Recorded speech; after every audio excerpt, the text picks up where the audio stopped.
Welcome dear students in Pragya online classes. हाँ बच्चों, पिछले टर्म में मैंने आपको बताया था बायोलॉजिकल क्लासिफिकेशन। वहां पर मैंने आपको बता दिया था 5 किंगडम तक क्लासिफिकेशन माने 2 kingdom classification given by Linnaeus ने 2 किंगडम बताए थे, पादप जगत और जंतु जगत, प्राणी जगत। पादप कौन थे जिनमें सेल वॉल पाई जाती थी, जंतु कौन थे जिनमें सेल वॉल नहीं पाई जाती थी। फिर आपको मैंने बताया 3 जगत क्लासिफिकेशन, 3 जगत क्लासिफिकेशन, 3 किंगडम क्लासिफिकेशन। उसको किया था हैकेल ने, और हैकेल ने एक जगत दिया था प्रोटिस्टा। तो 3 हो गए, प्रोटिस्टा, प्लांटी, एनिमेलिया। प्रोटिस्टा में कौन आए? जिसमें एक कोशिकीय होते थे। जितने भी एक कोशिकीय जीव थे, चाहे वो पादप हो चाहे वो जंतु हो, क्या है उससे कोई मतलब नहीं। एक कोशिकीय है माने प्रोटिस्ट है, बहुकोशिकीय है और सेल वॉल है तो वो पादप है, बहुकोशिकीय सेल वॉल नहीं है तो वो जंतु है। फिर उसके बाद आपका आया 4 जगत। 4 जगत क्लासिफिकेशन कोपेलैंड ने किया और उन्होंने मोनेरा ज्ञात किया। मोनेरा, प्रोटिस्टा, प्लांटी, फंजी हो गया। मोनेरा कौन थे? जिसकी कोशिका प्रोकैरियोटिक थी। प्रोकैरियोटिक कोशिका वाले मोनेरान कहलाते हैं। और मोनेरा में सिर्फ प्रोकैरियोटिक कोशिका होती है, माने जिसका केंद्रक इंसिपिएंट प्रकार का होता है, केंद्रक प्राचीनतम होता है, केंद्रक में केंद्रक कला नहीं होती है। तो वो हो गए आपके मोनेरा। फिर प्रोटिस्ट वही एक कोश की यूकैरियोटिक और बहुकोश की यूकैरियोटिक पादप और सेल वाले पादप और सेल वाले बहुकोश की जंतु हो गए। तो इस तरह से 4 हो गए। फिर 5वां बनाया विटेकर ने। विटेकर ने 5 जगत कर दिए। क्या क्या कर दिया? Monera, protista, fungi, Plantae, animalia. तो 5 जगत क्लासिफिकेशन हो गया। आज का सर्वमान्य जो क्लासिफिकेशन है वो 5 जगत क्लासिफिकेशन है, 5 किंगडम क्लासिफिकेशन। 5 किंगडम क्लासिफिकेशन को ही मोस्ट एक्सेप्ट किया जा रहा है, सबसे ज्यादा मान्य है। और अब आप इसी का विस्तृत वर्णन करेंगे। तो विटेकर क्लासिफिकेशन, विटेकर ने 5 जगत बनाए और 5 बिंदुओं पर ही उनका वर्गीकरण आधारित है। 5 बिंदुओं पर उन्होंने 5 जगत बताए। देखिए एक उनका टेबल बनाता हूं, फिर उसके बारे में बताता हूं आपको। देखिए 5 बिंदुओं पर ही उन्होंने वर्गीकरण किया है। क्या क्या लिया उन्होंने? माने पूरी डाइवर्सिटी जो है आपकी, जो पूरी डाइवर्सिटी है आपकी, diversity of organism, diversity of organism, ये आपकी डाइवर्सिटी है। डाइवर्सिटी आपको मैं बता चुका हूं, विविधता। जब विविधता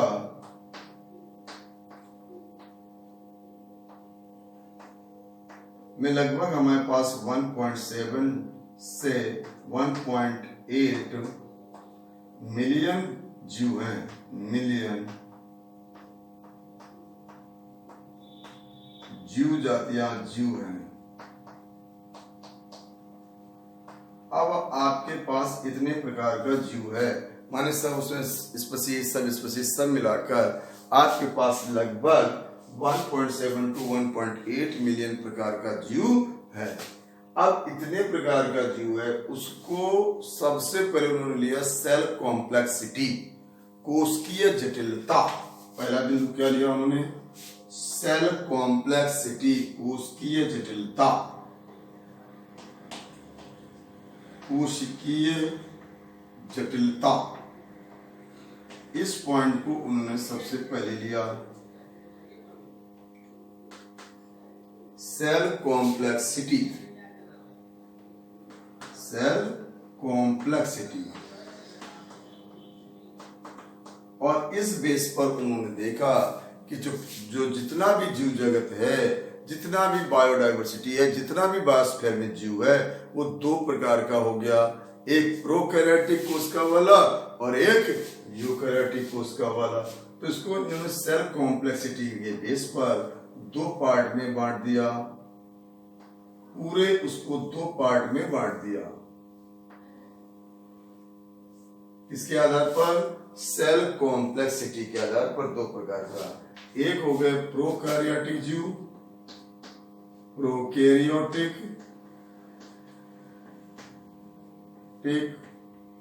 जीव, और दूसरे हो गए यूकैरियोटिक जीव। यूरोटिक। तो जिनकी कोशिका प्रारंभिक प्रकार की है, जिनकी कोशिका में कोशिका भित्ति जिनकी कोशिका में केंद्रक कला नहीं होती है वो होते हैं प्रोकैरियोटिक। तो जिनमें केंद्रक कला नहीं होती उन्हें प्रोकैरियोटिक कहा गया। और इसके लिए एक जगत बता दिया उन्होंने, यहाँ पर एक जगत आ गया जिसका नाम दिया गया मोनेरा। मोनेरा जगत बना दिया। तो एक जगत क्या ज्ञात हो गया? मोनेरा। तो मोनेरा के सभी प्राणी तो ये सेल कॉम्प्लेक्सिटी बेस पर दो प्रकार के मिले।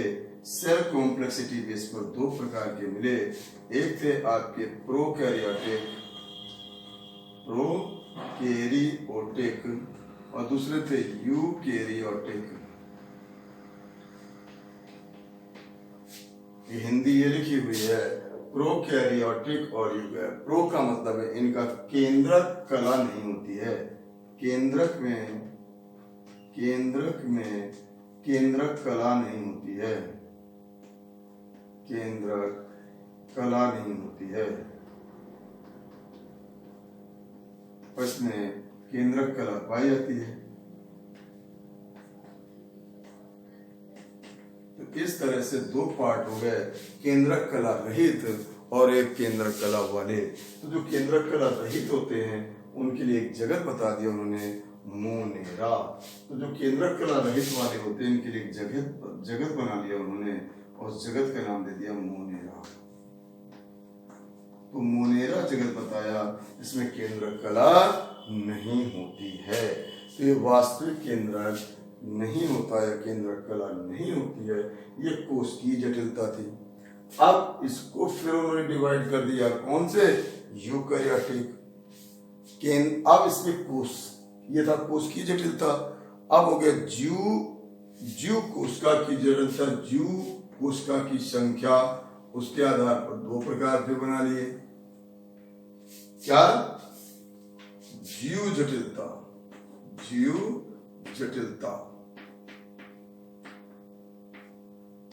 माने ऑर्गेनिज्म कॉम्प्लेक्सिटी दे दिया। लक्सिटी। इसमें क्या हुआ कि जीव में कोशिकाओं की संख्या, इसमें क्या देखा गया? कोशिका संख्या देखा गया। कोशिका संख्या। अब जब हम संख्या के आधार पर उन्होंने देखा तो दो प्रकार का होता है। तो एक रहता है एक कोशिकीय जीव, एक कोशिकीय, और दूसरे बहुकोशिकीय।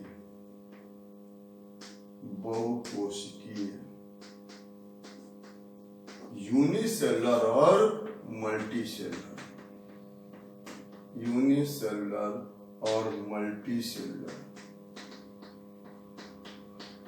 देखिए सिंगल सेल, और इसको अब उन्होंने जब देखा तो इसको उन्होंने दो कंडीशन बता दी।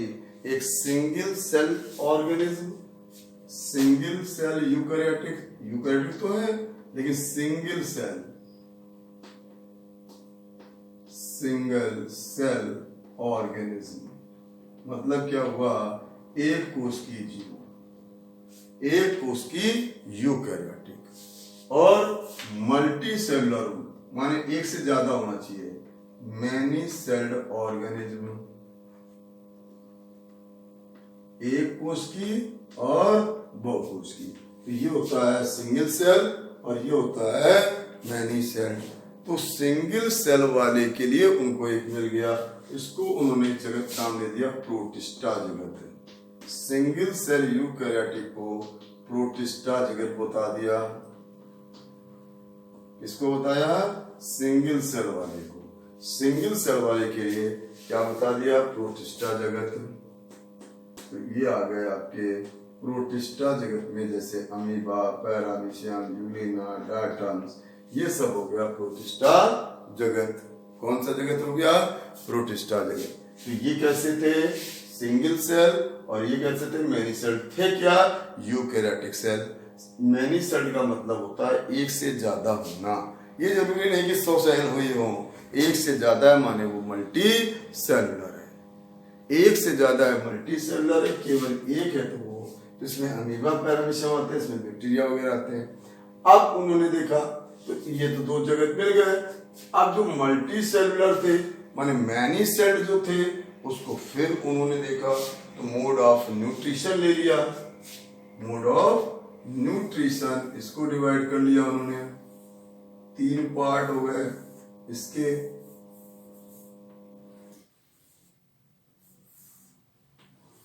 अब आप देखिए, अब देखिए पहले उन्होंने इसको डिवाइड किया दो में, और इसको डिवाइड किया फिर दो में, और इसको डिवाइड किया तीन में। जो मल्टी सेलुलर यूकैरियोटिक थे उनको डिवाइड किया तीन में। किसके आधार पर? Mode of nutrition. क्या लिया? न्यूट्रिशन, पोषण प्रकार या पारिस्थितिकी,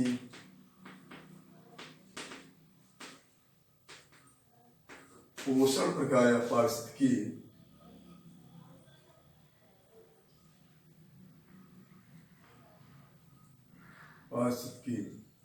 अब आप वहां पर देखिए तो सबसे पहले क्या हुआ? स्वपोषी जीव। कौन से? स्वपोषी। स्वपोषी का मतलब जो अपना भोजन स्वयं बना लेते हैं, स्वपोषी जीव, स्वपोषी जीव। दूसरे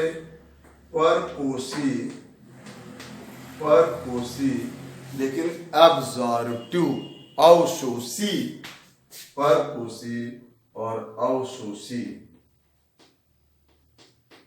और तीसरे परपोषी इंजेस्टिव माने जंतु समभोजी। आप समझिएगा बात को, ये तो अपना भोजन स्वयं बना लेते थे, ये दूसरों पर निर्भर थे लेकिन उसको अवशोषित करते थे, माने डेडिंग टाइप का, उस टाइप का, माने पचाते नहीं थे, सीधे उसको एब्जॉर्ब कर लेते थे, उनको कहा गया एब्जॉर्बिव। और तीसरे क्या है? जो खाते हैं फिर पचाते हैं फिर उसको मल के रूप में निकालते हैं वेस्टेज को, वो सब कहलाते हैं जंतु समभोजी। तो पोषण के आधार पर जब बात किया उन्होंने तो पोषण के आधार पर तीन प्रकार के जीव देखे, तीन प्रकार के जीव देखे तो क्या क्या देखे? स्वपोषी, ऑटोट्रॉफिक, परपोषी, अवशोषी,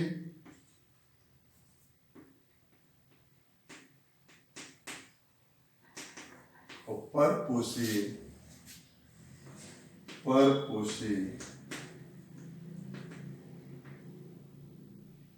भोजनग्राही। अब देखिए अंतर समझिए, ये भोजन को खा के पचाते थे और ये भोजन को सीधे सीधे अब्सॉर्ब करते थे। तो इनको तो कहा गया, ये क्या कहला है? ऑटोट्रॉफिक है, अंग्रेजी में इनको कहते हैं ऑटोट्रॉफिक। इसको कहते हैं ऑटोट्रॉफिक,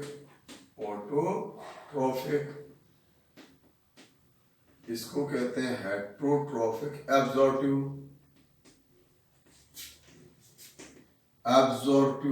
और इसको कहते हैं हेट्रोट्रॉफिक इंजेस्टिव,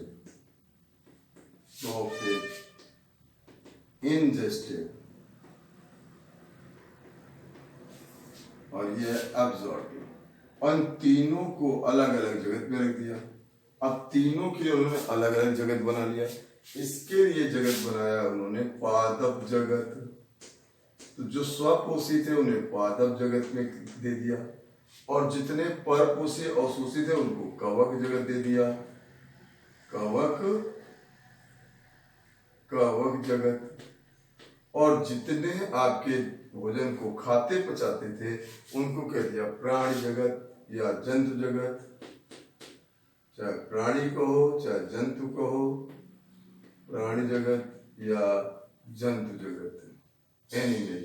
अब 5 किंगडम उनके बन गए। इसके आधार पर हम देखते हैं तो इनको कहते हैं प्रोड्यूसर, इनको कहते हैं डीकम्पोजर, इनको कहते हैं कंज्यूमर। माने अगर हम पारिस्थितिकी की दृष्टि में जाएं तो 3 टाइप के होते हैं। ये क्या है? प्रोड्यूसर। तो ये होते हैं प्रोड्यूसर, उत्पादक। दूसरे होते हैं डीकम्पोजर, अपघटक। और चौथे होते हैं तो वो है कंज्यूमर। कंज्यूमर माने ये है उत्पादक। ये कौन है? ये उत्पादक है, उत्पादक है। ये अपघटक है और ये उपभोक्ता है। तो ये था पारिस्थितिकी वर्गीकरण। तो जो स्वपोषी होता है वो उत्पादक होता है, माने अपना भोजन स्वयं बना लेता है। और जो मृत सड़े गले पदार्थ को एब्जॉर्ब करता है उसको कहते हैं अपघटक। और जो भोजन को खाकर पचाता है उसको कहते हैं जंतु संभोजी, माने उपभोक्ता। तो ये थे मेन। देखिए, तो इन्होंने 5 स्टेप दिए थे, लेकिन अभी आपके सामने 3 स्टेप आए। पहला स्टेप यह आया, दूसरा स्टेप आया जीव की जटिलता, और तीसरा आया पोषण। चौथा उन्होंने लिया जनन, रिप्रोडक्शन को बेस किया। देखिए, जितने लोअर प्राणी होते हैं उनमें अलैंगिक जनन होता है, जितने छोटे जीव होते हैं उनमें अलैंगिक जनन होता है, और जितने बड़े जीव होते हैं उसमें लैंगिक जनन होता है। तो उन्होंने यहाँ पर जनन को बेस किया अलैंगिक और लैंगिक, अलैंगिक और लैंगिक। फिर लैंगिक में कैसा क्या हो रहा है वो उन्होंने देखा तो लैंगिक जनन को लिया। और फिर एक, जब मैंने आपको वर्गीकरण बताया था, जाति वृत्तिता को भी लिया। इसको लिया जाति वृत्तिता, वही फाइलोजेनेटिक, जाति वृत्तिता, फाइलोजेनेटिक। पूरा जैव विकास के आधार पर उसको जब किया जाता है तो उसे कहते हैं जाति वृत्तिता। और इन 5 चीजों को लेकर वर्गीकरण किया था R.H. व्हिटेकर ने। R.H. व्हिटेकर का ये वर्गीकरण है जो आज मोस्ट एक्सेप्टेबल है। R.H. व्हिटेकर ने 5 जगत बताए। कितने जगत बताए? 5। देखिए आपके सामने है। पहला जगत मोनेरा, दूसरा जगत प्रोटिस्टा, तीसरा जगत पादप, चौथा जगत कावर, 5वां जगत प्राणी जंतु। 5 जगत ये वर्गीकरण किया, 5 बिंदुओं पर किया। तो व्हिटेकर ने कौन सा किया? 5 जगत वर्गीकरण किया। जगत वर्गीकरण व्हिटेकर ने 5 किंगडम क्लासिफिकेशन किया, जिसमें 5 जगत बताए। कितने जगत बताए? 5 जगत। और पहला जगत जब था R.H. व्हिटेकर का, तो उसमें उन्होंने बताया किस आधार पर? तो इन 5 बिंदुओं के आधार पर व्हिटेकर का 5 जगत वर्गीकरण निम्न 5 बिंदुओं पर आधारित है। निम्न 5 बिंदुओं पर आधारित है। अब आपका देखिए, निम्न 5 बिंदुओं पर आधारित है। पहला बिंदु था, सबसे पहले उन्होंने क्या बात की? किस चीज की बात की? तो सबसे पहले बात आई कोशिकीय जटिलता। और कोशिकीय जटिलता के आधार पर उन्होंने 2 जगत बताए। कोशिकीय जटिलता, पहला था कोशिकीय जटिलता, दूसरा था जीव जटिलता, जीव जटिलता, और तीसरा था पोषण, पोषण विधियां, पोषण विधियां। पोषण विधि के प्रकार सबसे ज्यादा पोषण जटिलता इसमें होती मोनेरा में। सबसे ज्यादा प्रकार का पोषण इनके पास पाया जाता है। फिर होता है जनन, जनन प्रकार, लैंगिक, अलैंगिक। फिर लैंगिक में किसमें कितना, जितना जटिल होता जाएगा उसमें जनन उतना ही कठिन होता जाएगा। फिर जाति वृत्तिता, जाति वृत्तिता, फाइलोजेनेटिक। तो आपका हुआ पहले सेल कॉम्प्लेक्सिटी, सेल कॉम्प्लेक्सिटी, फिर हुआ ऑर्गेनिज्म कॉम्प्लेक्सिटी, ऑर्गेनिज्म कॉम्प्लेक्सिटी, और फिर हुआ न्यूट्रिशन, और फिर हुआ आपका रिप्रोडक्शन, फिर हुआ फाइलोजेनेटिक,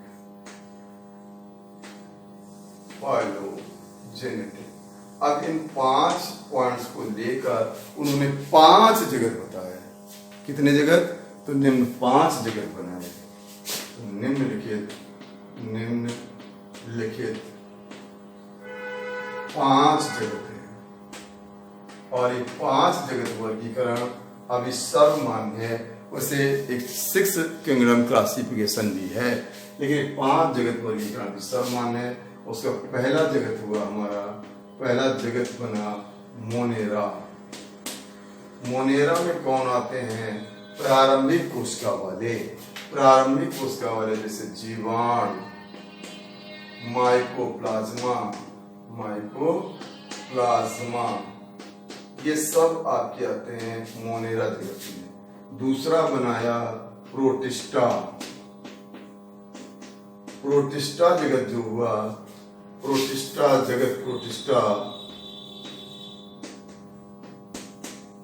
इसमें एक कोष की यूकैरियोटिक आते हैं, जिसमें amoeba, paramecium, euglena, amoeba, paramecium, मीशियम, यूग्लिना, डायटम्स आदि रहते हैं। यूग्लिना, डायटम्स आदि हैं। अच्छा, फिर तीसरा जगत उन्होंने बताया, तीसरा जगत कवक। ये बहुकोश के एब्जॉर्टिव रहते हैं। इसमें मशरूम आता है, ईस्ट आता है, ईस्ट, मशरूम, राजोपस, न्यूकर, फफूंद जितना होता है सब इसी में आता है। जो अचार मुरब्बे में लग जाता है वो सब इसी में आता है।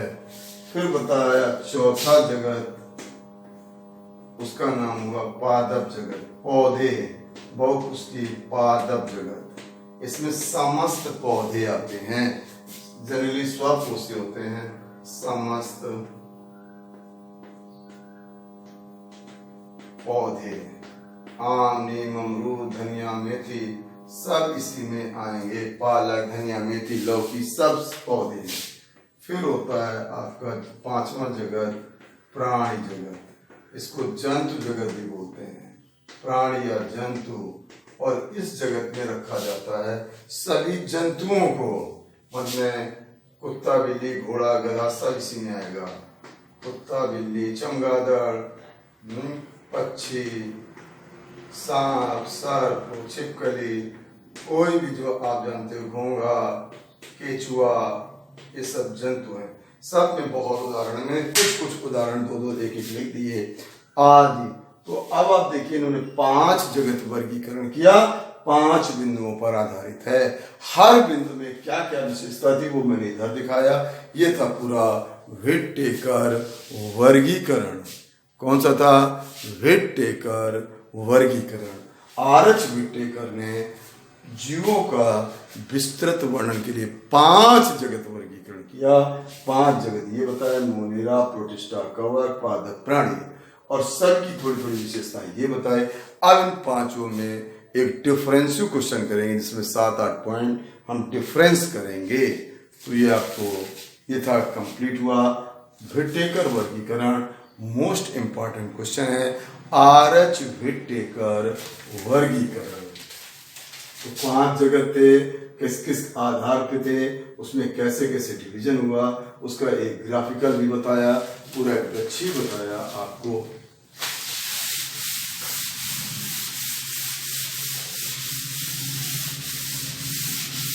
अब इन 5 जगत को आपको अलग करना है, इन सब 5 में डिफरेंस देना है।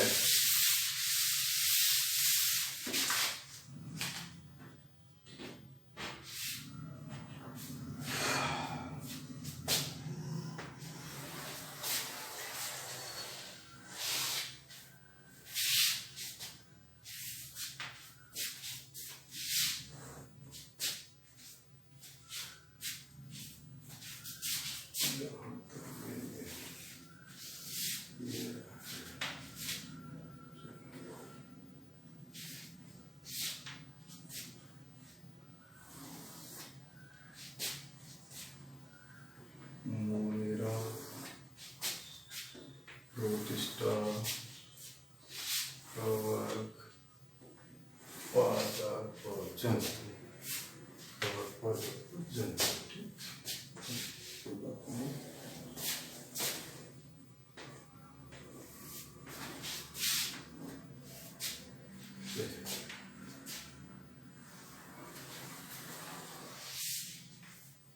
यहाँ होंगे लक्षण, लक्षण, और इससे हो जाएगा मोनेरा, मोनेरा, इससे हो जाएगा प्रोटिस्टा,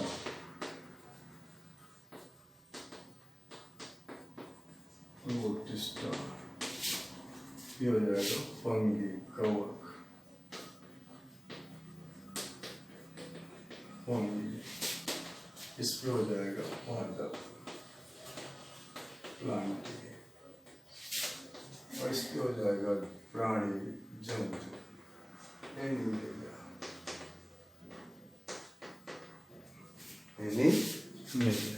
अभी 5 जगत उनके सामने थे, 5 जगत वर्गीकरण किया तो 5 जगत आपके सामने मैंने लिख दिए। 5 जगत मैंने आपके सामने लिख दिए। क्या क्या? मोनेरा, प्रोटिस्टा और ये करैक्टर, जिन करैक्टर पर हमें करना है करैक्टर्स। अब पहला करैक्टर से लिया गया सेल,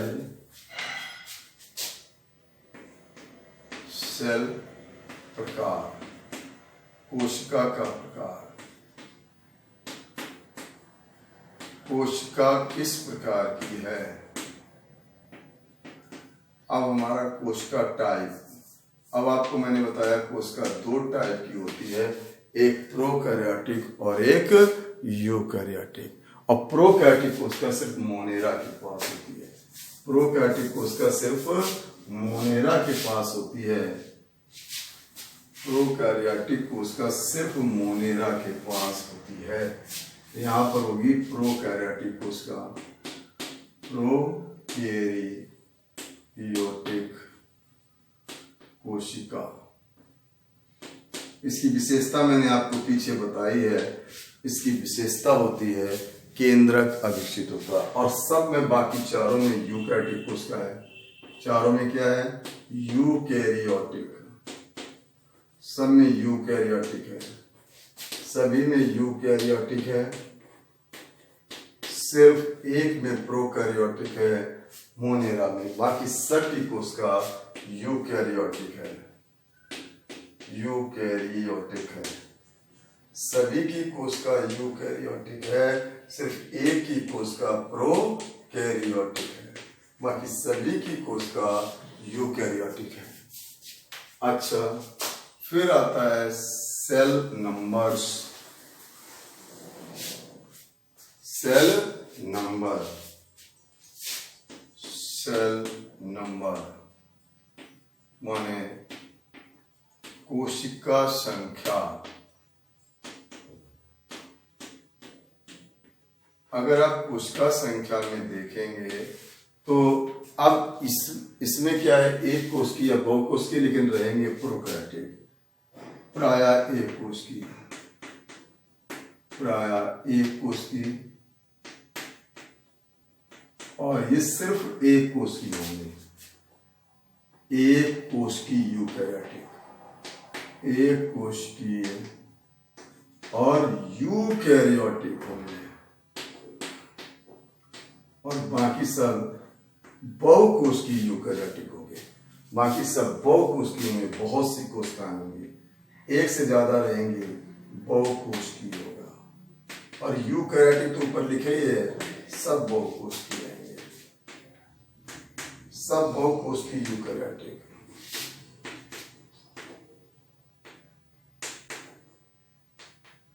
अब बात आती केंद्रक की, केंद्रक, न्यूक्लियस। अगली बात लेते हैं हम, न्यूक्लियस, केंद्रक।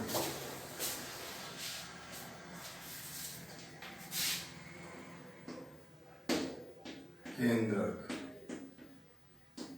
न्यूक्लियस। यहां पर केंद्रक, केंद्रक कला नहीं होती है, न्यूक्लियाइड अवस्था में होता है। केंद्रक में केंद्रक कला नहीं होती है, केंद्रक कला नहीं,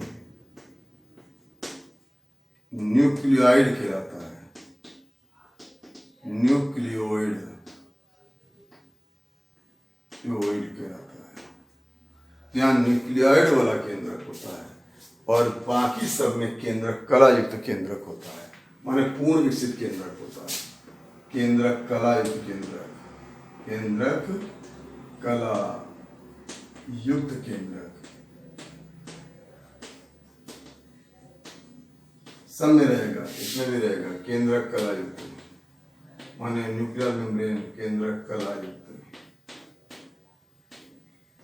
इसमें भी केंद्रक कला युक्त, सब में वही है केंद्रक कला युक्त, और यहाँ भी वही है केंद्रक कला युक्त, न्यूक्लियर मेम्ब्रेन युक्त। तो अब आपने देखा कि इसमें देखिए केंद्रक कैसा है, इंसिपिएंट है, प्रारंभिक है, जिसमें केंद्रक कला नहीं तो उसको न्यूक्लियोइड कहते हैं। बाकी सब में केंद्रक कहलाता है, केंद्रक कला केंद्रिका सब पाई जाती है, तो ये विशेषता होती है। फिर अगली बात आती है सेल वॉल की, अगली बात आती है सेल वॉल, कोशिका भित्ति, कोशिका भित्ति, सेल वॉल। अगर हम सेल वॉल की बात करें, कोशिका भित्ति की बात करें, तो यहाँ पर प्राय उपस्थित है, माइकोप्लाज्मा को छोड़कर सब में पाई जाती है, प्राय उपस्थित, एक में नहीं होती, माइकोप्लाज्मा में नहीं होती है। अच्छा, अब उपस्थित होती है जो पेप्टिडोग्लाइकन, पेप्टिडोग्लाइकन, पॉलीसेक्राइड,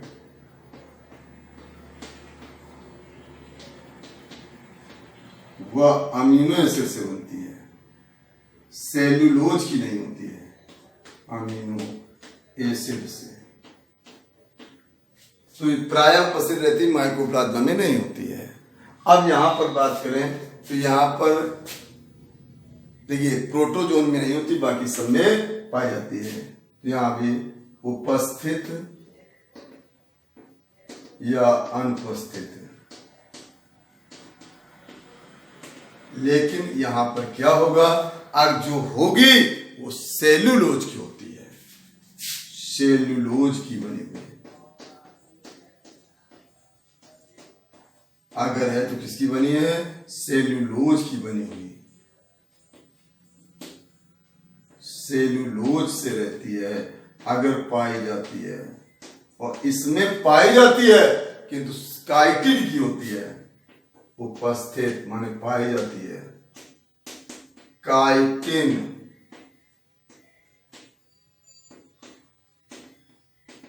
या फंगस सेल्यूलोज की होती है, फंगस सेल्यूलोज, सेल्यूलोज नहीं होता है, फंगस सेल्यूलोज रहेगा लेकिन सेल्यूलोज नहीं रहेगा। और इसमें सेल्यूलोज कोशिका होती है, किसकी होती है, सेल्यूलोज कोशिका होती है, और कोशिका होती है, और उसमें होती ही नहीं है, इसमें अनुपस्थित है, कोशिका भित्ति नहीं पाई जाती है। जंतुओं में कोशिका भित्ति होती है, पौधों में सेल्यूलोज की होती है और जंतुओं में होती ही नहीं है, जंतुओं में होती ही नहीं है। अब बात करते हैं क्लोरोप्लास्ट, हरित लवक। क्लोरोप्लास्ट कैसा है, हरित लवक,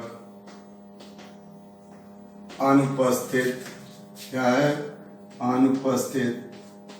कुछ में पिगमेंट पाया जाता है, कुछ में वर्णक पाया जाता है, लेकिन कुछ क्या नहीं होता, हरित लवक नहीं होता है। और इसमें उपस्थित,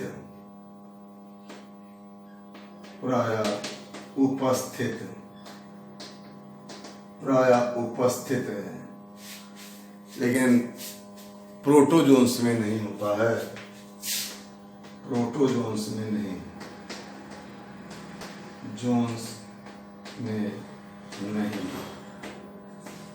अच्छा, यहां पर क्या है, नहीं होता है, क्लोरोप्लास्ट नहीं होता है। यहाँ पर उपस्थित कुछ परजीवी को छोड़कर सब में पाया जाता है। कुस्कुटा जैसे कुछ प्राणियों को, अमरगे जैसे कुछ प्राणियों पादपों को छोड़ दिया तो पाया जाता है, और इसमें नहीं। देखिए इसमें नहीं है,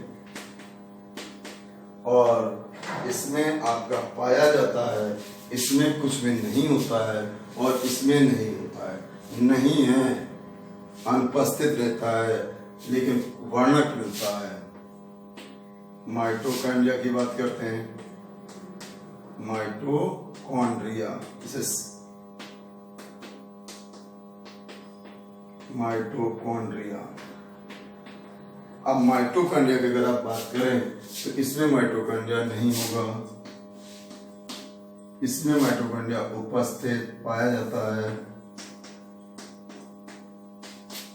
इसमें भी पाया जाता है, इसमें भी पाया जाता है, और इसमें भी पाया जाता है। सब में माइटोकॉन्ड्रिया पाया जाता है, इसमें नहीं पाया जाता है। माइटोकॉन्ड्रिया का काम करने वाला मेसोसोम होता है, लेकिन माइटोकॉन्ड्रिया नहीं होता है।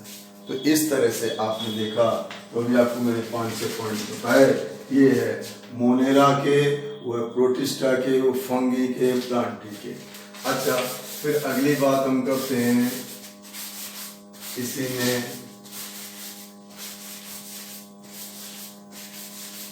डीएनए और गुणसूत्र की।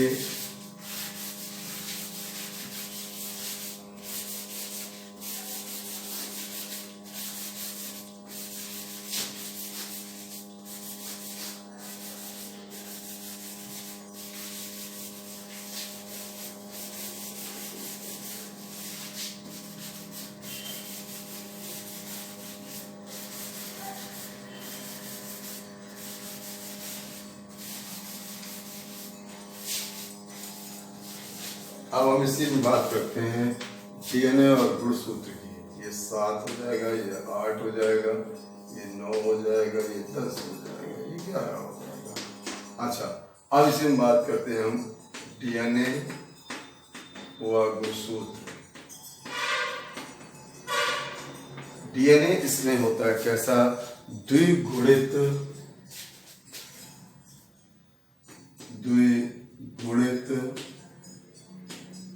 वृत्ताकार का, और गुणसूत्र क्या रहता है, हिस्टोन रहित। हिस्टोन नहीं होती है, हिस्टोन रहित। यहां पर क्या होता है, द्विगुणित, लीनियर हो जाएगा, द्विगुणित, रेखीय, और कुछ को छोड़कर हिस्टोन पाया जाता है।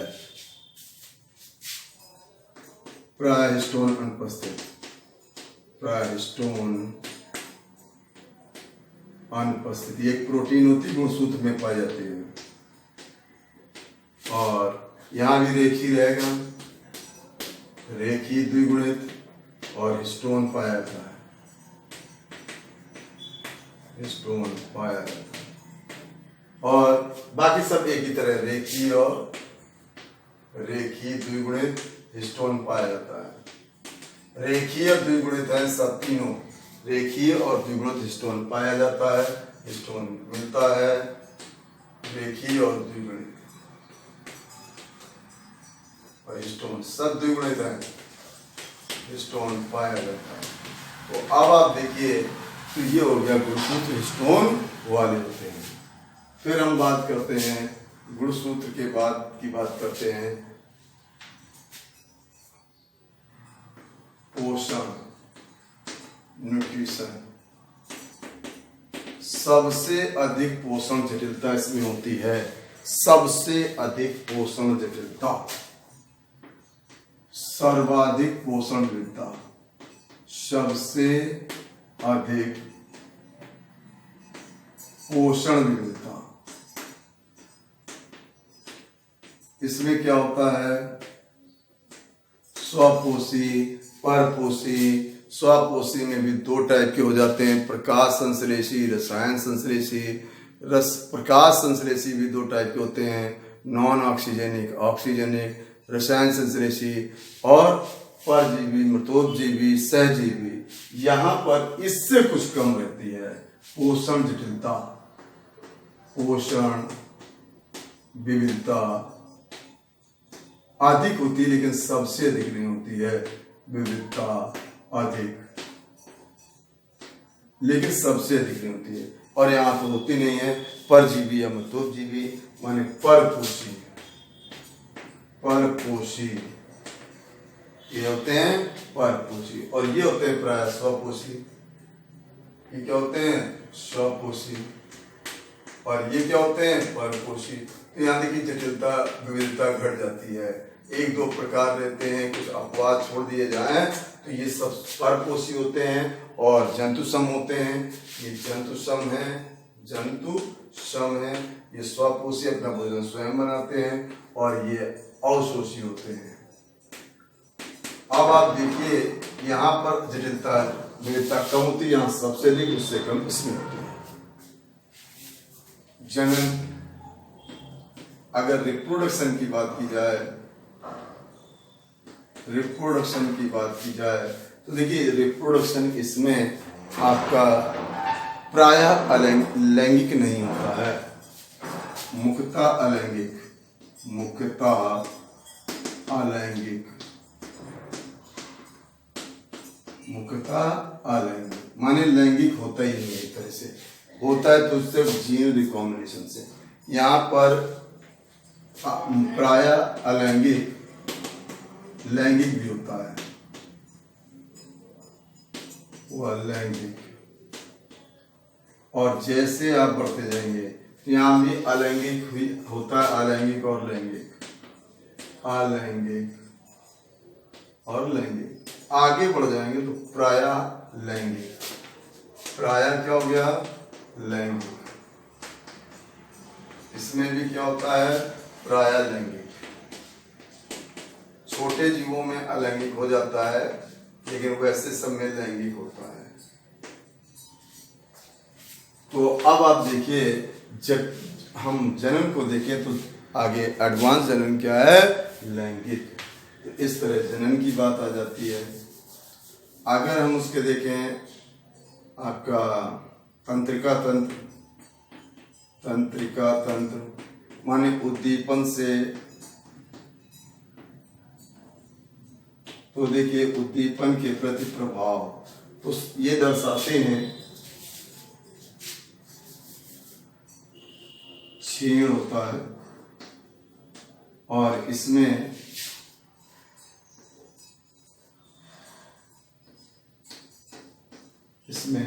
पाया जाता है संकुचन से, और इनमें नहीं होता है, इसमें नहीं होता है, और इसमें जटिलता से पाया जाता है, पाया जाता है। अब आप देखिए, आपको हर तंत्रिका, हमारे पास तंत्रिका तंत्र नहीं होता है, इसके पास पाया जाता है, लेकिन कुछ में पाया जाता है। तो अब आप देख रहे हैं इस तरह से अंत्य सत्य उदाहरण मैं आपको बता चुका हूँ। उदाहरण की बात करें, उदाहरण मैं आपको बता चुका हूँ। इसमें क्या है, उदाहरण, एग्जाम्पल। तो एग्जाम्पल इसमें क्या बताया मैंने, जीवाणु, mycoplasma, Archie bacteria, Archie bacteria. कवक का उदाहरण बताया था, इसका उदाहरण आपको बताया था। इसका उदाहरण amoeba, paramecium, diatom, amoeba, paramecium, dinoflagellate, flagellate और डाटम्स। अगर हम इसकी बात करें तो सब मशरूम और ये सब आते हैं, ईस्ट, फफूंद पूरा इसी में आता है। फफूंद, ईस्ट, म्यूकर, राइजोपस, ये सब आते हैं। और इसमें तो सभी पौधे, समस्त पादप, और इसमें सभी प्राणी। तो अब आप देख रहे थे पूरा मैंने 5 उनके 8-10 पॉइंट बताए आपको। पूरे जितने 5 जगत थे, Monera, protista, Plantae, fungi, animalia, पांचों जगत के मैंने 8-10 पॉइंट बताए आपको। तो अब जगत के आपको पॉइंट्स नहीं लिखाने होंगे, सीधे सीधे अब वर्णन करेंगे हम मोनेरा जगत। तो अगले टर्म में मोनेरा जगत का वर्णन करेंगे। तो बच्चों अब आपने पढ़ लिया 5 जगत वर्गीकरण, 5 जगत की विशेषताएं, कुछ उदाहरण। ठीक, तो मैं आपको बराबर बताता रहता हूँ बच्चों कि आपको कोई प्रॉब्लम है तो मेरे को कॉल कर सकते हैं, मेरे को कर सकते हैं। नंबर मैंने आपको दिया हुआ है 777202616 आप कॉल करके बायोलॉजी की कोई भी समस्या है तो उसका समाधान कर सकते हैं। थैंक यू, नेक्स्ट टाइम पर मिलेंगे।